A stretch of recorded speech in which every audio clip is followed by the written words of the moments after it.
Muchas gracias por venir. Marta, lo primero sería, por favor, si nos podías hacer una pequeña introducción de quién eres y qué es lo que haces. Pues yo soy Marta, el 15 de mayo estuve en la plaza por la noche y desde aquel momento empecé a trabajar en la difusión de lo que estaba pasando allí por internet, dentro de la comisión de comunicación de la Acampada Sol, que luego acabó llamada Difusión en Red, llevando el Twitter y la web tomalaplaza.net. Muy bien. La primera pregunta que te voy a hacer es curiosamente la pregunta o la cuestión que nosotros intentamos con este documental un poco aclararnos con ella o experimentar en torno a ella, ¿no? Intentar aclarar un poco qué es lo que es, pero se la hago a todo el mundo directamente al principio. Entonces, a ver qué nos puedes decir. El movimiento 15M, ¿qué es lo que es?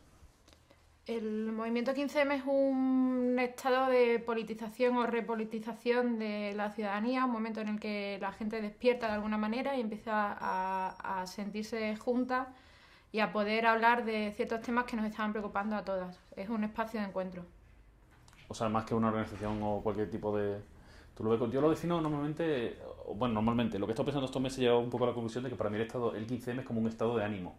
Sí, es un estado de ánimo que creo que ya existía antes, pero es sobre todo la conciencia de ese estado de ánimo y del común, de esa serie de preocupaciones, motivos para el cabreo que teníamos todas, saber que podemos compartirlo, que podemos ir a las plazas a hablarlo con otra gente y que hay cosas que hacer, cosas, formas de, o posibilidades para organizarse y para hacer algo respecto a esas cosas que ya nos preocupaban de antes.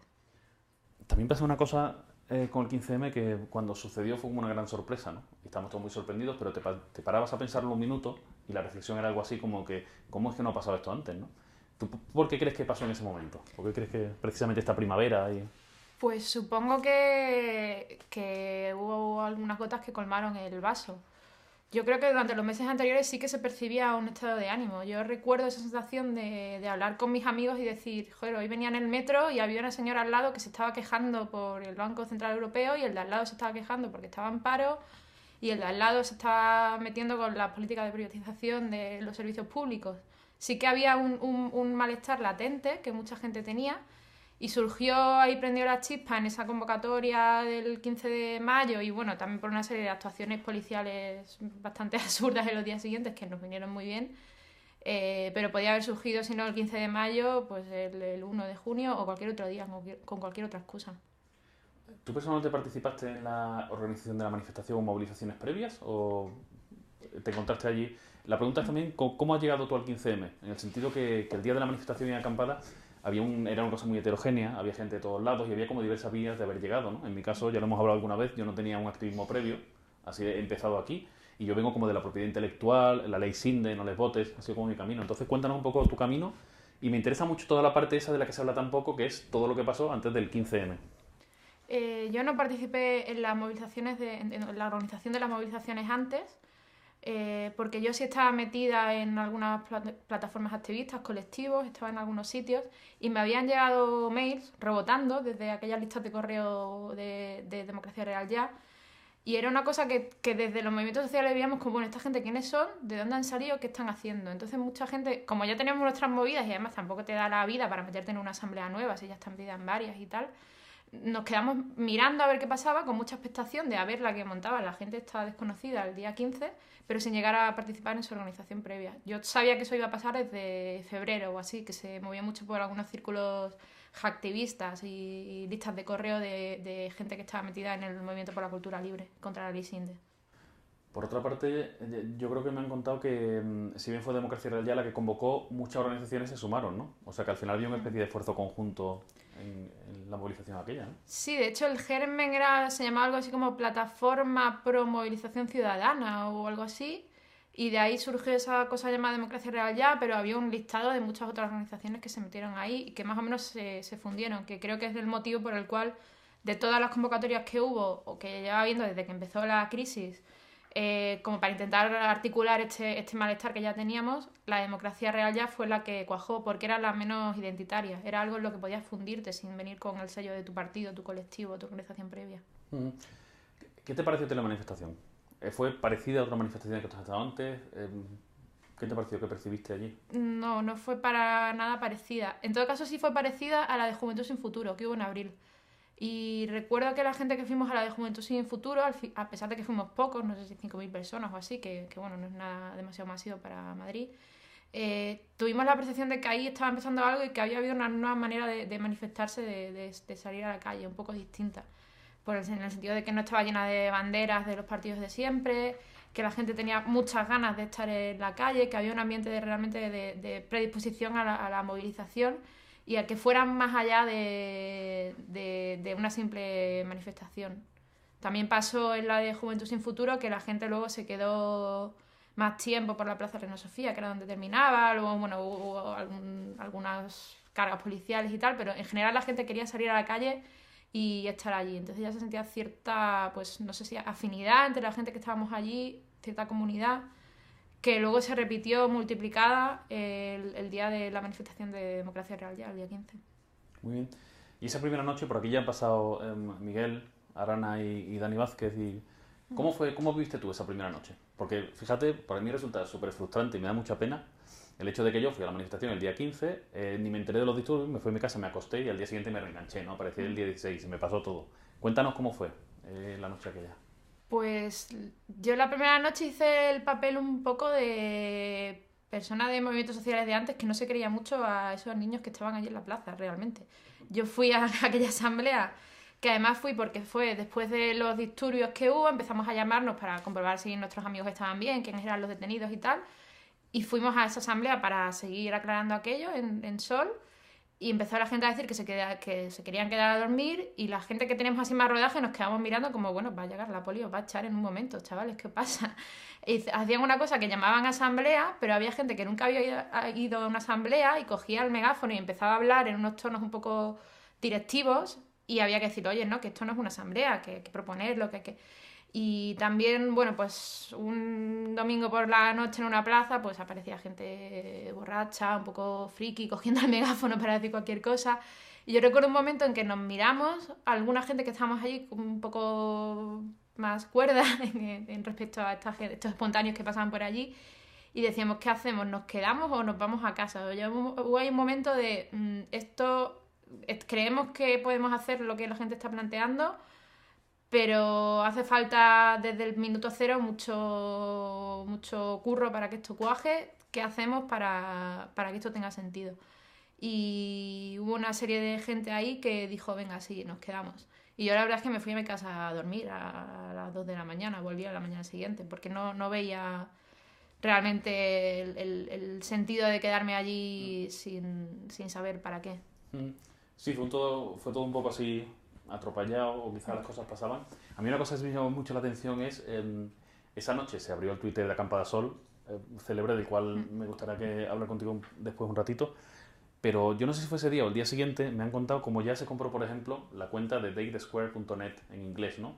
Entonces me pareció que gente muy visionaria, gente que muy pronto se dieron cuenta del potencial que tenía aquello, cosa que a mí no me pasó. Yo, como creo que la gran inmensa mayoría, hasta el día después del desalojo, que yo además estuve en unos talleres de goteo y tal, y llegué por la tarde y salí a la Puerta del Sol y me vi a, no sé, había 10.000 personas las que hubiera. Hasta ese momento yo no me di cuenta de verdad de que, uy, ¿no? ¿Tú cómo viste eso? ¿Cuándo empezaste tú a creer o cuándo viste que pasaba algo así? Bueno, supongo que fue cuando por la mañana volvimos y la gente seguía allí y además ya había 200, 300 personas y 50 periodistas y seguía siendo trending topic en Twitter y además con el colchón de las buenas sensaciones que nos dio la manifestación del día anterior. Sabíamos que eso no éramos solo esas 50 personas que estábamos en Sol o 200 o las que fuéramos, sino que era una movilización mucho más grande. Respecto a lo de las herramientas de internet, comprar el dominio y tal, bueno, eso lo hicimos gente que teníamos ya un rodaje en movimientos sociales, en comunicación por internet, de este tipo de cosas. Y el 15M participa muchísima gente que no tenía experiencia, pero otra que sí, y eso es una serie de conocimientos adquiridos, compartidos, de un pro común que tenemos la sociedad civil, que evidentemente sirve para el 15M. No solamente el que compró el dominio, que igual es como lo más que llama la atención, pero también, pues, por ejemplo, los compañeros de legal que saben cómo actuar con la policía, los compañeros de alimentación que saben hacer una olla de comida para 100 personas, y porque lo saben porque ya probablemente antes estaban cocinando en centros sociales y ese tipo. O sea, tenemos un rodaje que funciona. Sí, no, además yo en la heterogeneidad de todo el movimiento y bueno, la variedad de gente, yo reconozco efectivamente el papel que han tenido esos activistas tan, bueno, tienen ya tanta experiencia, ¿no? Ha sido también muy interesante el que haya pasado esto justo en el triángulo un poco entre Casablanca, Tabacalera y el patio, ¿no? Sirvió mucho de apoyo y había sinergia y conocimientos que venían y que iban, ¿no? Y tú como... A mí me pasó una cosa que fue el mismo día 16 o el día siguiente, no sabría decirte bien, fue el momento de decir, hostias, aquí está pasando algo, no sé muy bien qué es lo que es, pero yo quiero ayudar y quiero hacer algo. Y fue el momento donde fui decidiendo durante esos pocos días que mi papel iba a ser no meterme en ninguna comisión, no montar madera ni colgar cuerdas, pero voy a contarlo en mi caso. ¿Tú en qué momento te diste cuenta de... o en qué momento decidiste hacer algo y qué es lo que hiciste? ¿Cómo empezaste activamente a...? Pues yo empecé, bueno, desde el primer momento yo conocí a la persona que creó la cuenta de Twitter y estaba un poco en el equipo de gente que hicimos Toma la Plaza y todas estas herramientas, porque ya estábamos antes participando en otro colectivo de cultura libre. Y en concreto cuando empecé con el Twitter, que es lo que más he hecho, fue el día 17 por la mañana ya, que estaban mis compañeros que son de perfil más informático en sus casas, conectados a internet, administrando servidores, comprando toma a la plaza y tal. Y yo me di cuenta de que necesitábamos un vínculo entre lo que estaba pasando a pie de plaza y lo que hacían mis compas en casa. Y fue el momento en que cogí el móvil, bueno, unas horas antes me di de alta el servicio 3G que no tenía en mi móvil y me fui de comisión a comisión o de grupillo de gente preguntando qué estaban haciendo, para qué querían y qué necesitaban. Y ahí empezó la manía hecha del Twitter de necesitamos tal, y empezamos a pedir y vimos que funcionaba, claro. Uh-huh. Me acuerdo perfectamente de la sensación de levantarme por las mañanas y lo primero que hacía era mirar el timeline a Acampada Sol para ver qué hacía falta. Si hoy eran cuerdas o era más comida o no traigáis pan o era una cosa de una utilidad. Y yo creo en general, fíjate que con todos los errores que habrá habido y todos los problemas, todo lo que ha sido la gestión tecnológica de comunicación del 15M y de Acampada Sol en concreto, que es lo que más conozco, yo creo que va a ser objeto de estudio por grandes empresas, porque ha sido de una eficiencia impresionante, ¿no? Y aquí entramos en... me gustaría hablar un poco quizá de lo que es la cuenta de Twitter de Acampada Sol, ¿no? Es una cuenta que lleváis colectivamente una serie de gente que no os habéis metido nunca no os habéis dejado llevar por rumores, que ha sido como muy comedida. Me gustaría contar un poco cómo ha sido tu experiencia, cómo procesabas tú, qué tenías que contar, qué no, cómo decidíais, qué conflictos habéis tenido. Bueno, creo que la gente que llevamos esa cuenta sobre todo tenemos muchísimo respeto por los procesos colectivos y por lo que es un movimiento asambleario. Y tenemos muchísimo cuidado por mantener un tono que pueda ser asumido por todo el mundo. Entonces por eso creo que es una cuenta que cae bien lo que decimos, que no entramos en polémicas porque solamente pues eso, decimos cosas que entendemos que todas compartimos. Y además somos gente que pasamos muchísimas horas en la plaza escuchando a la gente. Todo nuestro interés es que eso sea lo más colectivo posible. Y realmente creo que está siendo así, aunque la contraseña de Twitter la tengamos 4 o 5 personas, allí está escribiendo muchísima gente. De hecho, en el propio Twitter hay mucha gente que se ha hecho cuenta solamente para mandarnos cosas a Acampada Sol y que nosotros retuiteamos, que las conocemos, que sabemos que están trabajando en comisiones o en asambleas de barrio y nos pasan cosas que nosotros cortapegamos para que ellas también puedan tener acceso a esa cuenta. Y luego también coincide que bueno, que nos juntamos ahí un equipo de gente que tenemos cierta experiencia, formación, en fin, periodistas en paro hay muchos, como sabemos. Entonces, joder, cada minuto más. Claro. Entonces, bueno, pues igual que puedes hacer las cosas bien en la cuenta de algún medio que te puede contratar, la puedes hacer bien o incluso mejor porque lo haces con más pasión, con más ganas, con más convencimiento en una cuenta colectiva como puede ser Acampada Sol. Me gustaría que hicieras memoria y me contaras un par de tweets que hayas escrito y que fueran especialmente importantes. No sé si por lo que contabas o no sé, quizá por las dudas que tenías. O cuéntame un par de tweets que hayan sido importantes. Pues... Después los buscaremos, los enseñaremos, claro. ¿no? Porque es que ya te digo, para mí de verdad que ha sido muy fácil además y muy efectivo y ha sido como una especie de guía y me ha encantado, me parece súper importante. En el caso de Acampada Sol, que es lo que conozco, ¿no? Pues... Más que tweets, igual puedo decir hashtags, porque un tweet solo es muy complicado, pero... El hashtag aquel de Con Flores a las 7, que lanzamos el día que desalojaron a Barcelona, fue una cosa así que se nos ocurrió rápidamente y un poco inauguró esa costumbre de cada vez que había algún tipo de problema con la policía, la gente iba a la plaza a las 8 de la tarde en solidaridad. y ese día estuvo muy bien para sentir que no estamos solas ni siquiera en Sol, ¿no? Para fortalecer esa red que hay en todo el estado. Y otro día también en el que creo que Twitter fue muy importante fue el día del pleno de investidura de Gallardón, que estábamos intentando bloquear la salida del ayuntamiento con el objeto de que no pudieran ir al otro ayuntamiento a comerse los canapés, porque aquello era como un descaro ya de despilfarro. Y aquel día estuvimos tuiteando con un hashtag que no recuerdo ahora mismo siquiera, que dio mucho juego porque estábamos un poco jugando a eso, al ratón y al gato intentando bloquear, y creo que fue bastante útil aquel día. Para acabar con los Twitter, me gustaría que nos contaras algún tweet que lanzarais que de cierta forma fuera... Perdón un segundo.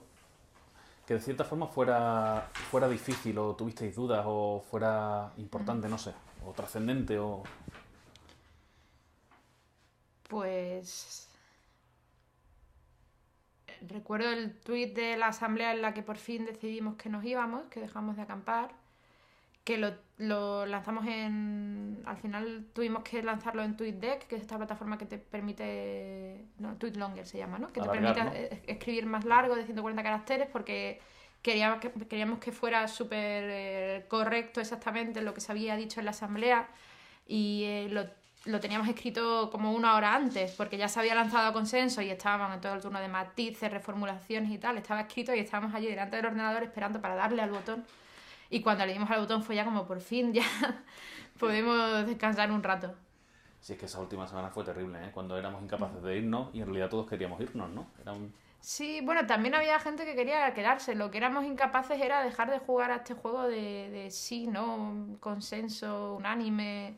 Yo creo que eso nos ha perdido mucho. También ahora ya es algo que estamos aprendiendo, que es que, bueno, se puede... Las acciones no hay por qué consensuarlas ni tenerlas ahí tan unificadas, sino que se convocan, se hacen, y quien quiera va y quien no, no. Y se nota perfectamente cuando algo se ha asumido por todo el mundo, como puede ser un 15 de octubre, cuando algo pues se le ocurre a alguien en una comisión y no tiene un consenso unánime. De hecho, las acciones más fuertes que tenemos son las de stop desahucios, en el sentido de que la gente va y está de acuerdo, y eso nunca se ha consensuado en una asamblea. Estamos un poco ahí, ya nos metimos en el tic este de consenso unánime que no nos hace falta y nos ha quemado mucho. Perdón un segundo, es que se me sale del fondo. Vale.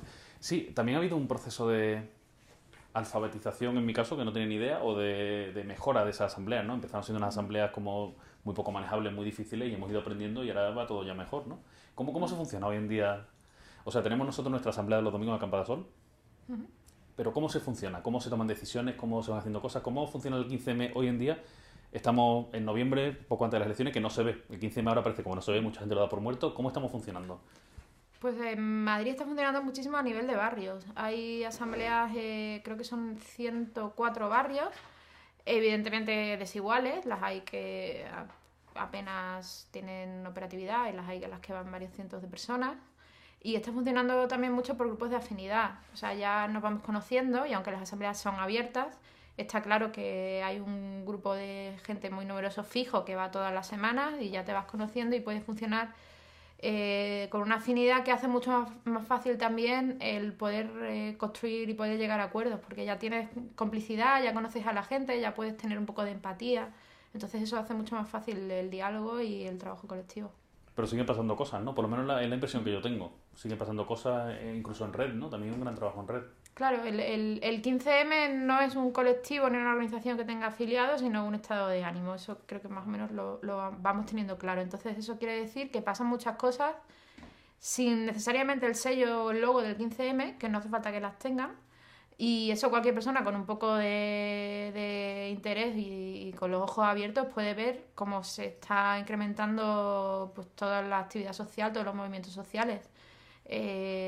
Pues como todo el tema de la marea verde en Madrid, las movilizaciones, todas las huelgas de estudiantes que está habiendo, los edificios, espacios que se están ocupando, liberando. También se están formando movimientos de cooperativas, de gente que está buscando formas de economía alternativa. Está todas las redes de solidaridad de apoyo con estos desahucios, que no es solamente el momento de ir a parar el desahucio, que es así como lo más mediático y lo vemos, sino esas redes de apoyo entre personas que lo están pasando mal por la coyuntura económica, que reciben apoyo pues eso de sus vecinas, ¿no? Gente que se está organizando y que está entendiendo que juntas podemos hacer mucho más que si seguimos cada una por separado. Uh-huh. Me gustaría que me contaras un poco de cómo ha sido la relación y la coordinación entre todos los grupos de trabajo y las comisiones. ¿Cómo funcionaba eso y cómo...? Porque había un momento, bueno, ahora quizá también, pero pensando siempre en Acampada-Sol, que es la imagen que me viene a la cabeza, había un momento donde de verdad había decenas y decenas de grupos y de gente, todos trabajando, todos... Pero ¿cómo funcionaba esa coordinación y esa relación entre ellos? Pues se intentaba coordinar, de hecho había una comisión solamente para coordinación interna, que tenía su trabajo era completamente imposible. Era imposible saber todo lo que estaba pasando en la plaza y en las de alrededor, porque la gente ya se iba reuniendo por las de alrededor. Aún así se intentaba, pues eso, que toda la gente se fuera pasando por ese puesto de coordinación interna para entregar sus horarios de asamblea, sus actas y contar un poco en qué estaban. Y siempre ha habido una asamblea de coordinación de todos estos grupos de trabajo y comisiones, que en principio se llamó Comisión de Comisiones y ahora mismo se llama Conexión Externa. Sigue pasando una vez a la semana. También funcionamos por listas de correo y cada vez más estamos mejor coordinadas. Pero realmente había una cantidad, y sigue habiendo, de grupos de trabajo, comisiones creándose, desapareciendo, uniéndose, que es bastante ingobernable. Y por otro lado hay gente que pensamos que está bien que así sea, ¿no? Que seamos tan difusos y tan dispersos nos hace muy difíciles de controlar, manipular, reprimir. Es imposible que, no sé, que Izquierda Unida nos meta en sus listas, porque ni siquiera sabemos quiénes somos los de la gente del 15M, o es imposible que nos criminalicen y que empiecen a... porque no se sabe, ¿no? Este rollo de ser tan difuso es una ventaja en ese sentido. Uh-huh. Cuando estuvimos hace poco en Barcelona en el Free Culture Forum, participaste en la presentación de la red de Lorea y N-1. Uh-huh.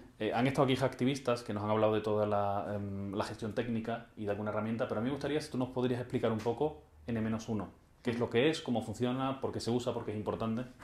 Pues N-1 es un espacio de trabajo en Internet, una red social, pero focalizada al trabajo entre colectivos sociales, que ya existía desde hace 2 años y medio, y cuando empezó el 15M, de repente muchas acampadas empezaron a utilizarlo para la coordinación interna.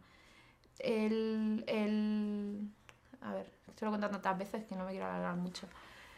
La idea de N-1, que está dentro del proyecto Lorea, es hacer redes sociales autogestionadas, utilizando software libre, y que estén federadas entre sí. No se pretende volver a crear guetos, de estos de que tú tienes tu cuenta en Facebook y solamente puedes hablar con tus amigos de Facebook, o en Twitter o en Twenty y tienes que elegir, sino construir un sistema de comunicación en Internet que funcione, pues eso, con federación y con comunicación interoperable entre sí y autogestionado, que no tengamos que poner nuestros datos, nuestra memoria en manos de grandes empresas, de modelos de negocio que no queremos alimentar y que además en cualquier momento pues nos pueden dejar sin los datos, censurar, o como está pasando en multitud de ejemplos de eso, de censura o borrados unilaterales de perfiles en Facebook, en Twitter, etcétera. Y cuéntanos un poco quizás del volumen. ¿Se está usando mucho? ¿Cuántos usuarios hay? ¿Qué tipo de usos hace también? ¿Hay grupos? ¿Se suben fotos? ¿Qué puedo hacer yo con N-1? En N-1 sobre todo estamos trabajando en las herramientas de grupos. Son herramientas para trabajo colaborativo. Dentro de un grupo pues tienes una wiki, una lista de correo, espacio para subir imágenes, para subir vídeos, compartir enlaces. Entonces hay muchas asambleas que lo están utilizando para pues, un foro en el que se van comunicando, van subiendo las actas. En mayo, a primeros de mayo, había 3.000 habitantes en N-1 y ahora mismo 3.600 y ahora mismo hay más de 36.000. Y además no solamente está en N-1, sino que hay mucha gente que ha cogido ese software del proyecto Lorea, se lo ha instalado en su servidor. Por ejemplo, Democracia Real Ya tiene una red para su coordinación interna. También, sobre todo por Cataluña, lo está utilizando mucha gente que está buscando formas de economía alternativa, la gente de la cooperativa integral, de las ecosalsas, etc. sigue siendo un proyecto autogestionado, con lo cual depende del trabajo voluntario de la gente que lo utiliza. Y no sé qué más te cuento. No, bien, perfecto. Tú que tienes cierta trayectoria en otras luchas o en otros movimientos, me gustaría que me contaras qué diferencias crees tú que tiene este con otros, ¿no? Yo personalmente, entre lo que me han contado, lo que he experimentado, pienso en dos cosas, ¿no? Uno es el tema de la no violencia y otro es el tema de la voluntad integradora, ¿no? De cómo todo el mundo cabe. Pero me gustaría escuchar tu opinión de qué diferencia el 15M de otros movimientos que hay. Pues evidentemente es la inclusividad. Es un espacio en el que se puede sentir cómoda muchísima gente. Se supera ciertos tics un poco identitarios, ciertos símbolos que utilizábamos, que repetíamos, ciertos repertorios que siempre estábamos con lo mismo, y de repente entra pues muchísima imaginación y muchísimas ganas de escuchar a la otra persona, porque que un movimiento sea asambleario, que haya una asamblea, no quiere decir realmente que la gente esté dispuesta a escucharse. Hay muchos colectivos que se llaman asamblearios, pero en los cuales no funciona la inteligencia colectiva porque no se escucha a la gente, no hay una comunicación horizontal, y en el 15M sí se hace. Y es un poco como esta palabra de la que abusamos, que es lo del respeto. Realmente la gente tiene una intención, sobre todo, de reconocerse en el otro, de llegar a empatizar, a comprender lo que la otra persona le está contando.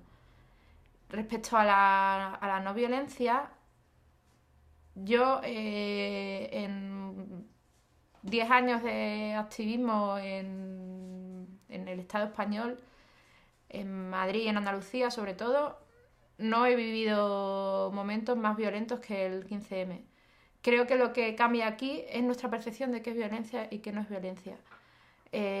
Para empezar, durante el 15M, al haber manifestaciones mucho más masivas, hay mucha gente que nunca había vivido situaciones de tensión con la policía, que no sabía cómo funcionaba este tipo de intervenciones policiales para acabar con manifestaciones, y que quizá cuando lo veía en la tele podía pensar que evidentemente esos manifestantes perroflautas punkis eran violentos. Al haber ido a una de esas y al haber visto cómo de repente la policía, cuando decide actuar, se lía a palos y rompe la mano y por donde le da la gana, creo que todos somos más conscientes de quién suele ser violento y, bueno, por dónde suele venir la violencia en estas manifestaciones. Aún así, yo y creo luego también está muy bien lo de eso que se ha repetido tantas veces, de violencia es cobrar 600 euros. Valorar qué tipo de violencia estamos sufriendo más y qué es qué es la violencia. Pero aún así ha habido también un especial cuidado en esa violencia que quizá muchas veces no se puede evitar, como es defenderte o como es, no sé, a mí me llama mucho la atención en las cargas policiales el hecho de que estaba la calle Carretas llena de gente, había una carga, salían 500 personas corriendo, la policía detrás, tú paseabas 3 minutos después por allí y no veías ningún tipo de rastro, no había una papelera rota, una luna de un coche, no había ni papeles por el suelo, ¿no? Y yo creo que eso se ha cuidado mucho, ¿no? También dentro incluso de la acampada, ¿no? Lo que era la comisión de respeto y estas cosas, ¿no? Eso yo creo que ha sido una diferencia, ¿no? Con otras situaciones donde no se han podido controlar, no sé, o no...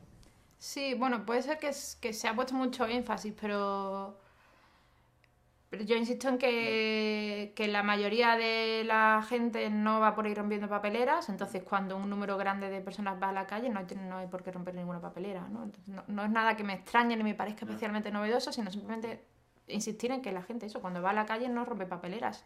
Puede haber de entre 1000 uno que las rompa, pero si se hace una manifestación de 10.000 personas, pues solo se van a romper 10. Yo creo que más o menos la proporción va igual. Sí, siempre son unos pocos, pero no sé, yo creo que siempre se han visto más. Aquí se han visto pocos, ¿no? Es más, yo he visto escenas... Cuando hubo los días del cierre de sol, que hicimos un tipo de manifestación por Madrid que era como itinerante, que no sabíamos, la calle Toledo, no sé qué tal, yo vi un par de escenas donde estaba todo lleno de peregrinos y había algún manifestante que se dirigía a los peregrinos por la calle, a lo mejor con un tono de voz elevado o algo así, e inmediatamente la gente le reprimía, o sea, los propios compañeros manifestantes los metían dentro, tío, cálmate o vete o algo. No sé, me ha parecido ver mucho cuidado siempre, ¿no? Y me ha parecido muy bueno, pero muy positivo, ¿no? Y después las imágenes de Barcelona. En Barcelona, en el Saló de la Plaza de Cataluña, tenemos unas imágenes con unos funcionarios policiales agrediendo y dándole 1, 2, 3 y 7 veces a una persona que es que ni se cubre. Está agarrado a su compañero, entiende que tiene derecho a estar allí y bueno, han sido unos mecanismos que yo creo que han estado muy bien y han reforzado mucho. El otro día, no me acuerdo quién fue, pero también me habló de la violencia, la generes tú o no, pero de esa violencia como un criterio de exclusión, ¿no? En el momento que hay violencia hay mucha gente que se va, por ejemplo yo. Sí. Entonces, el que no haya habido esa violencia, pues también ha servido para que sea todo más inclusivo, ¿no? Y todo el mundo pudiera estar y... También creo que vamos aprendiendo. O sea, hay técnicas de resistencia pacífica que cada vez sabemos más. Y la gente, igual que hemos aprendido a hacer asamblea, hemos aprendido a estar en la calle. La gente ya sabe eso de, oye, ¿quién es el abogado de hoy? Dímelo que me lo apunto en la mano. Que es algo que antes muy poca gente hacía, ¿no? Pero las mismas cuestiones de precaución y de saber estar en la calle con seguridad también se van extendiendo. Sí, hemos aprendido de todo y eso también, claro. Para mí ha sido esto como un máster en educación para la ciudadanía. De verdad, ya todos sabemos lo que es un derecho fundamental, lo que no. Sabemos que no existen manifestaciones ilegales, sino no comunicadas. No sé. Hemos aprendido un montón de cosas muy útiles y que deberíamos de saber de antes, curiosamente, ¿no? Es la percepción que yo tengo. Me gustaría hablar un poco más de, quizá, de tu experiencia personal. Entonces te voy a hacer una serie de preguntas, pero más a ti como Marta persona, más que como Marta en tu papel en las comisiones y eso, ¿no? La primera sería la siguiente. ¿Te acuerdas que estuvimos en Campo del Sol una semana o 10 días discutiendo el famoso consenso de mínimos, que nunca llegamos a consensuar y que no sé si está bien o no, no tengo criterio todavía, pero bueno. Pero me gustaría saber a ti, personalmente, qué es lo que no te gusta de esta sociedad, qué piensas tú que habría que cambiar, y te pediría, por favor, que identificaras la cosa que te parece más importante y más urgente, lo que tú crees que habría que cambiar ya.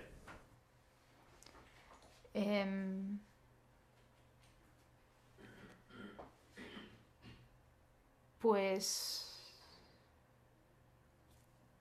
no tengo claro qué habría que cambiar porque lo único que tengo claro es que cualquier cambio tiene que venir del convencimiento de mucha gente. Entonces, para mí, todo sigue pasando por las asambleas. Aunque sean aburridas, aunque no sepamos muy bien a dónde vamos, más que concretar una serie de puntos que luego no sirven para nada y se quedan en el aire, para mí lo importante sigue siendo que nos escuchemos, que hablemos y que nos conozcamos. No tengo así mucha prisa por llegar a un acuerdo de mínimos ni a una serie de puntos comunes, porque no tiene ningún sentido que 1000 personas en Sol acuerden algo.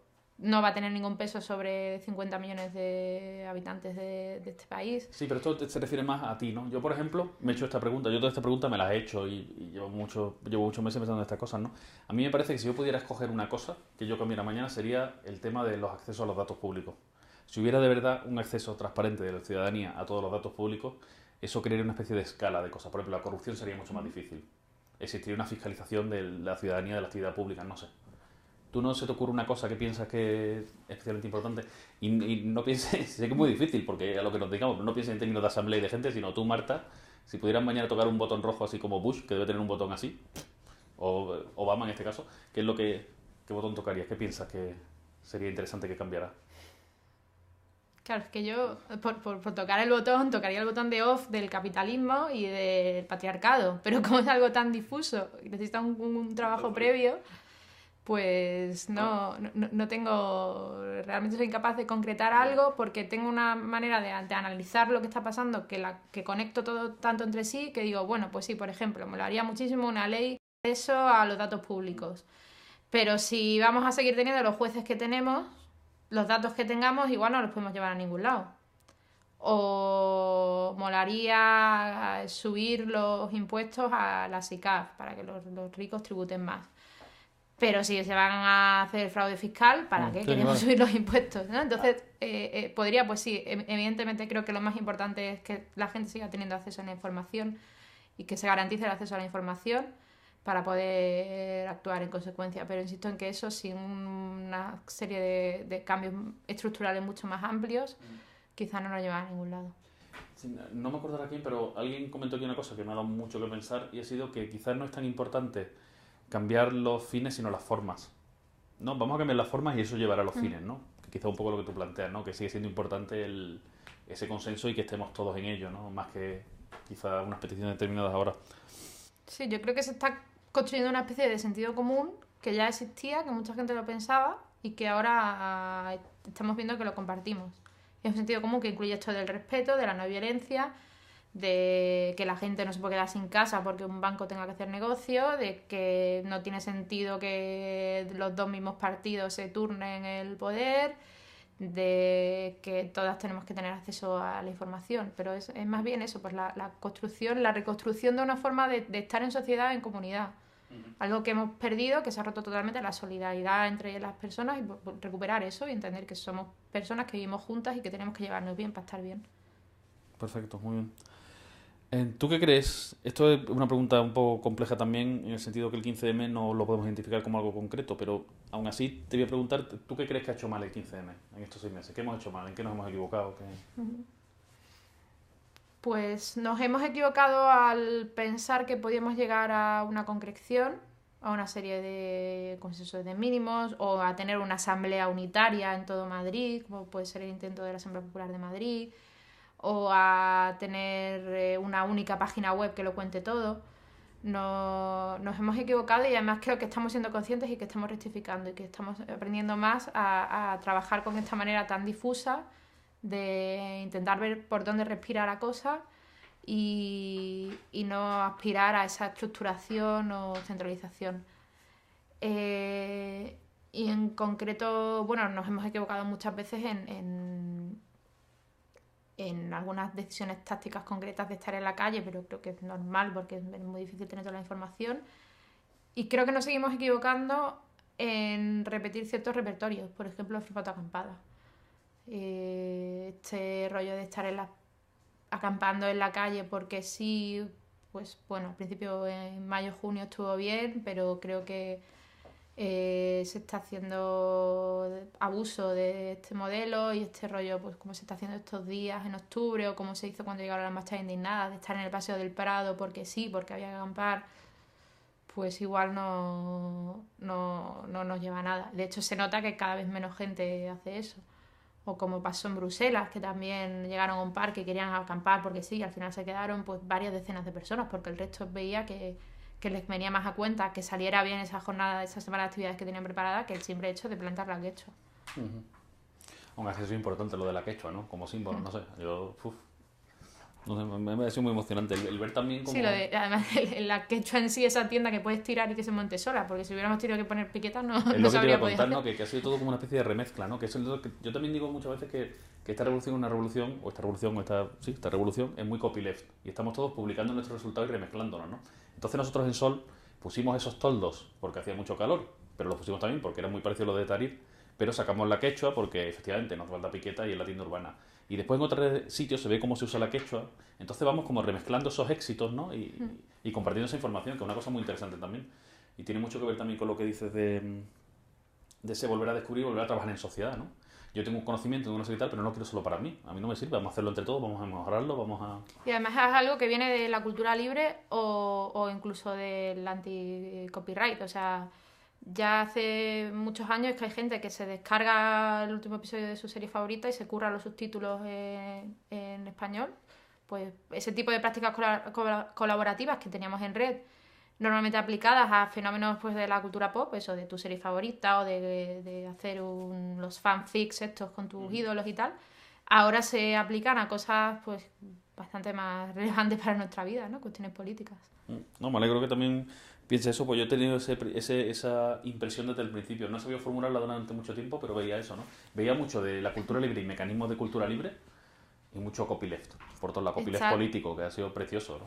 No sé si has hablado con Marga Padilla. Sí, ha pasado por aquí ya. Que ella contaba algo de que tenemos la gente de mi generación para abajo, la gente joven de ahora, tenemos una especie de esquizofrenia entre el mundo real, que nos obligan a competir, a hacer un máster, a la beca, que solamente te la llevas tú y tienes que pisar a tu compa de al lado, a una esquizofrenia entre eso y cuando luego nos conectamos a internet y estamos ahí compartiendo fotos, subtitulando nuestra serie favorita y compartiendo. Y que hemos sido capaces de llevar eso también a la vida real, tangible, y comprender que ese modelo funciona y que de hecho funciona mejor que el otro, que no era muy difícil llegar a esa conclusión porque nos estaba yendo pésimamente con el modelo, nos está yendo pésimamente con el modelo de la competitividad. Y estos días lo estamos viendo con la famosa prima, entre otras cosas.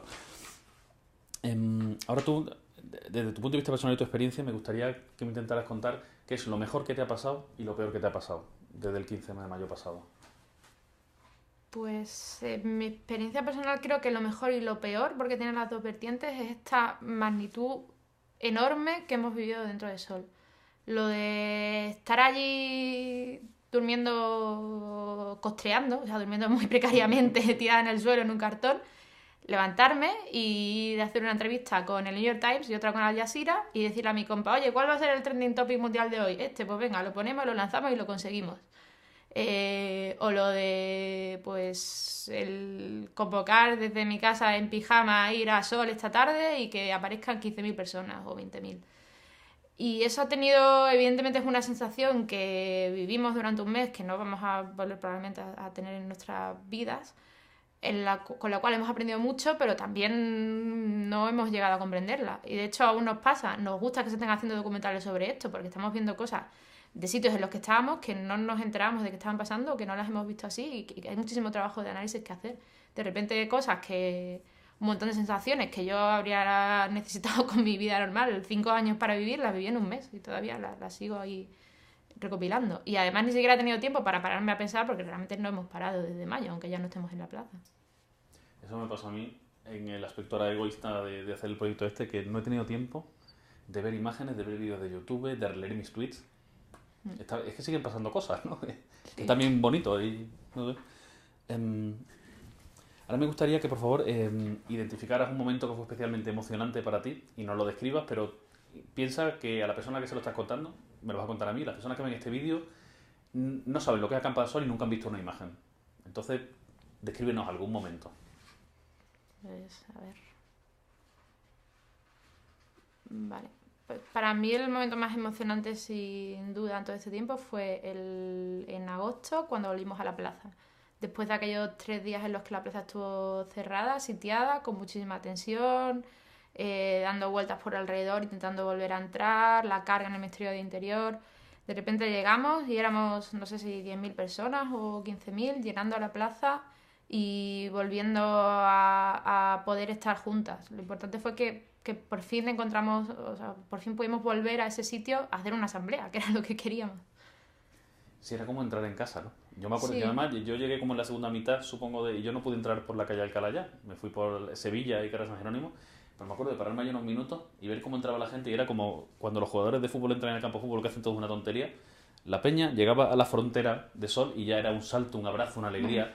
Fue increíble aquello, era como volver a casa, ¿eh? Hay un vídeo de alguien que se puso en la esquina de Alcalá, de 10 minutos de gente pasando, abrazándose. Y además también pasa que en ese momento, como ya muchos nos conocíamos, ves a uno a otro y dices, ah, mira, este es el de la comisión de tal, mira tal. Y entonces ya va eso, el sentimiento de comunidad que lo tienes y que lo puedes tener con 15.000 personas, con las que compartes por lo menos el deseo de encontrarse. Sí, sí, joder, fue la verdad muy emocionante, se me ponen los pelos de punta a pensarlo. A ver si repetimos algo de eso, hombre, ¿no? Sí, ya toca. A ver si repetimos que ya toca. Y luego a nivel personal, el momento en el que después de 2 años currando en N-1, como una cosa así, super underground, que poca gente conocía, estar en una asamblea de 3.000 personas y que alguien diga, bueno, tenemos las actas estas, lo colgamos en N-1. Así, como, joder, alguien ha dicho N-1 y no he sido yo, y además la gente lo conoce. Ese momento también ha molado mucho. Yo creo que eso es algo que le ha pasado a mucha otra gente que tenía otros proyectos de activismo, de lo que sea, que de repente ha visto como la gente lo comprende y cómo ha salido al mainstream. Sí, sí, sí, claro que sí. Joder, ahora uno de los retos que tenemos es la sostenibilidad de eso, ¿no? Conseguir algún tipo de recurso para que esta gente que está haciendo tantas horas en seguir desarrollando la herramienta, en los bugs y todo esto, que pueda seguir trabajando, ¿no? A ver si somos capaces de conseguir algo así, no sé. Me parece sí, importante para el futuro. Vamos acabando ya. De todo lo que ha pasado desde el 15M, ¿a ti qué te parece que es lo más importante? Pues...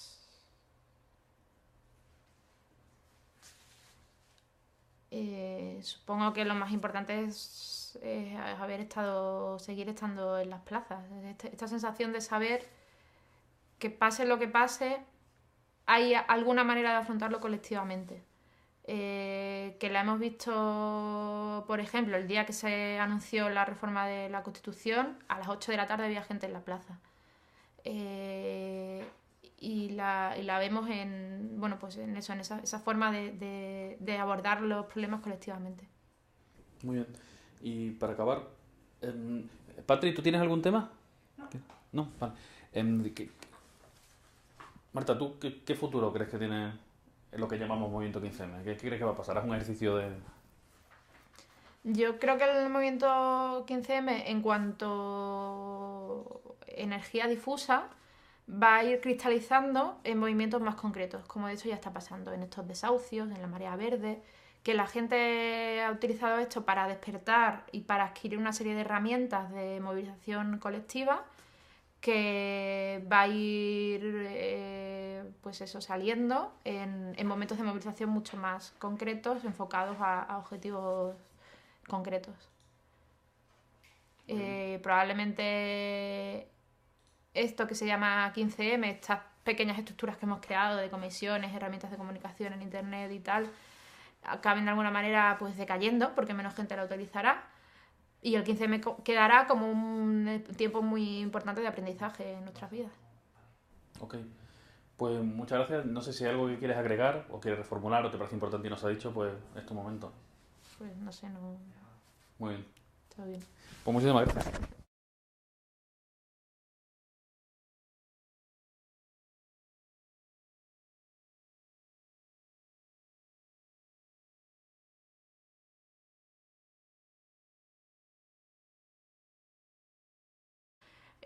Porque yo sí estaba metida en algunas plataformas activistas, colectivos, estaba en algunos sitios y me habían llegado mails rebotando desde aquellas listas de correo de Democracia Real Ya, y era una cosa que desde los movimientos sociales veíamos como, bueno, ¿esta gente quiénes son? ¿De dónde han salido? ¿Qué están haciendo? Entonces mucha gente, como ya teníamos nuestras movidas y además tampoco te da la vida para meterte en una asamblea nueva, si ya están metidas en varias y tal, nos quedamos mirando a ver qué pasaba con mucha expectación de a ver la que montaba. La gente estaba desconocida el día 15, pero sin llegar a participar en su organización previa. Yo sabía que eso iba a pasar desde febrero o así, que se movía mucho por algunos círculos hacktivistas y listas de correo de gente que estaba metida en el movimiento por la cultura libre contra la ley Sinde. Por otra parte, yo creo que me han contado que, si bien fue Democracia Real Ya la que convocó, muchas organizaciones se sumaron, ¿no? O sea que al final había una especie de esfuerzo conjunto en la movilización aquella, ¿no? Sí, de hecho el germen se llamaba algo así como Plataforma Pro Movilización Ciudadana o algo así, y de ahí surgió esa cosa llamada Democracia Real Ya, pero había un listado de muchas otras organizaciones que se metieron ahí y que más o menos se fundieron, que creo que es el motivo por el cual de todas las convocatorias que hubo o que llevaba viendo desde que empezó la crisis, como para intentar articular este malestar que ya teníamos, la Democracia Real Ya fue la que cuajó porque era la menos identitaria, era algo en lo que podías fundirte sin venir con el sello de tu partido, tu colectivo, tu organización previa. ¿Qué te pareció la manifestación? ¿Fue parecida a otra manifestación que tú has estado antes? ¿Qué te pareció? ¿Qué percibiste allí? No, no fue para nada parecida. En todo caso sí fue parecida a la de Juventud Sin Futuro, que hubo en abril. Y recuerdo que la gente que fuimos a la de Juventud Sin Futuro, a pesar de que fuimos pocos, no sé si 5.000 personas o así, que bueno, no es nada demasiado masivo para Madrid, tuvimos la percepción de que ahí estaba empezando algo y que había habido una nueva manera de...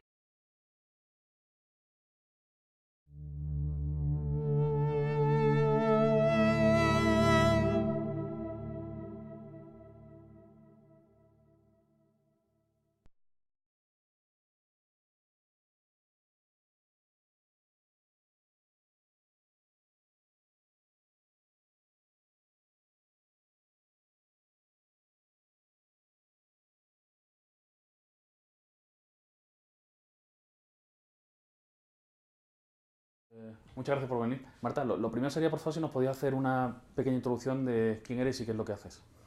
Pues yo soy Marta, el 15 de mayo estuve en la plaza por la noche y desde aquel momento empecé a trabajar en la difusión de lo que estaba pasando allí por internet, dentro de la comisión de comunicación de la Acampada Sol, que luego acabó llamada Difusión en Red, llevando el Twitter y la web tomalaplaza.net.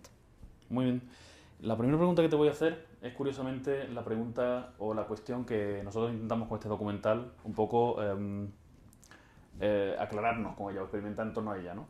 Intentar aclarar un poco qué es lo que es, pero se lo hago a todo el mundo directamente al principio. Entonces, a ver qué nos puedes decir. El movimiento 15M, ¿qué es lo que es?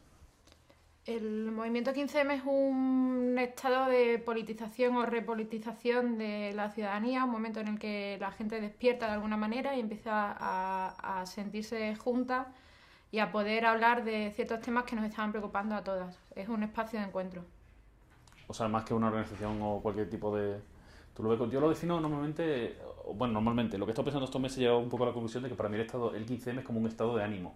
Sí, es un estado de ánimo que creo que ya existía antes, pero es sobre todo la conciencia de ese estado de ánimo y del común, de manifestarse, de salir a la calle, un poco distinta.